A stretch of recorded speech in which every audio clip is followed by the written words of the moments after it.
کہ پچھلے زمانے کے جو امتیں تھیں ان لوگوں نے کیا غلطی کی تو اللہ نے انہیں کیا سزا دی. بہت سے ایسے تھے کہ جنہیں اللہ تبارک و تعالیٰ نے زمین میں دھسایا تو کسی پر طوفان نازل کیا, کسی پر خوب تیز ہوا چلائی تو کسی پر آگ کی بارش ہوئی, کسی پر پتھر کی بارش ہوئی. لیکن آج دیکھو کرم والائے کرم, دیکھو پچھلی انبیاء کے جو امت تھے اپنے نبی کی رحمت دیکھو. اگر ان لوگوں کی امت میں اگر کپڑا ناپاک ہو جاتا تو اس کی پاکی کا طریقہ کیا ہوتا تھا؟ دھلنے سے پاک نہیں ہوتا تھا بلکہ اس کپڑے کو کاٹ کر کے پھینک دیا جائے. لیکن یہ نبی کی امت رحمت دیکھو, ہمارے نبی کی رحمت دیکھو کہ آج اگر ہمارا کپڑا ناپاک ہو جائے ہم دھلنے پاک ہو جائے. پچھلے نبی کی امتوں کا حال یہ تھا کہ اگر جسم پر نجاست لگ جائے تو اسے کھرچنا پڑتا تھا. لیکن آج امت محمدیہ کا یہ طریقہ ہے کہ اگر جسم میں نجس لگ گیا ہے, ناپاک چیز لگ گیا ہے, آپ اسے دھلے پاک ہو جائے.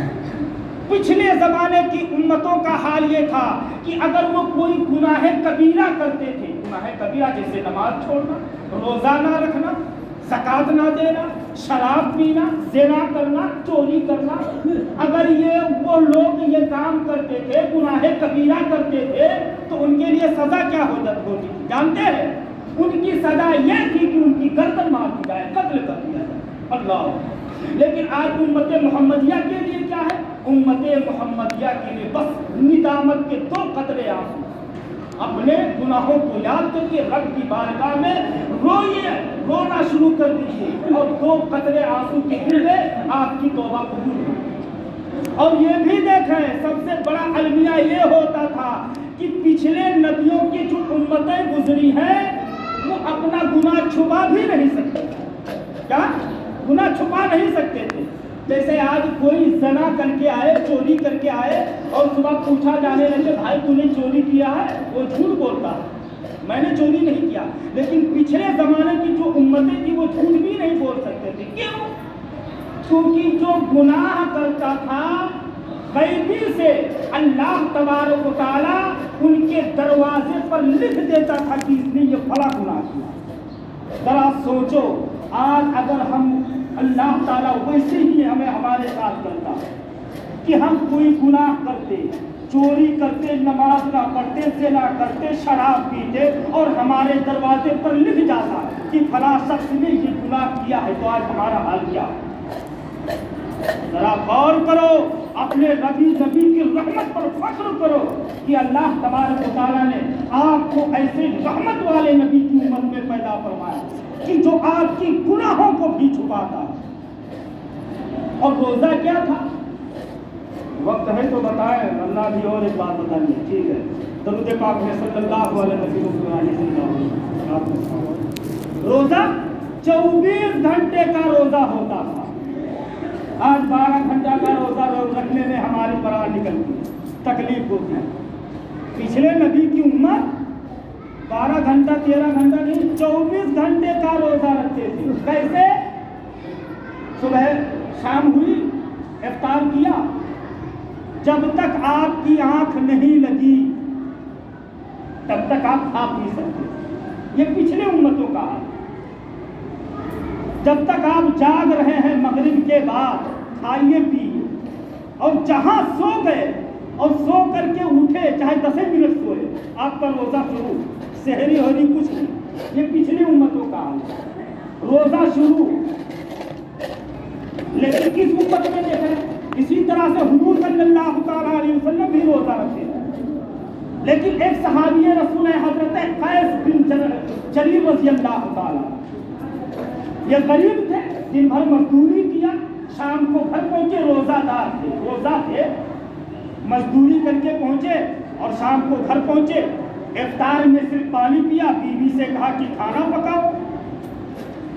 اب بیوی آٹا گوندنے لگی, کھانا پکانے لگی, تب تک ان کی آنکھ لگ گئی, یہ سو گئے. یہ صحابی رسول سو گئے. اور بیوی جب کھانا پکا کر کے لائی تو کہا اللہ کیا غضب ہو گیا, یہ تو سو گئے. جب ان کی آنکھ کھلی تو کہا اے قیس تم ہمارے لیے تو ہلاکت ہو, تمہارا روزہ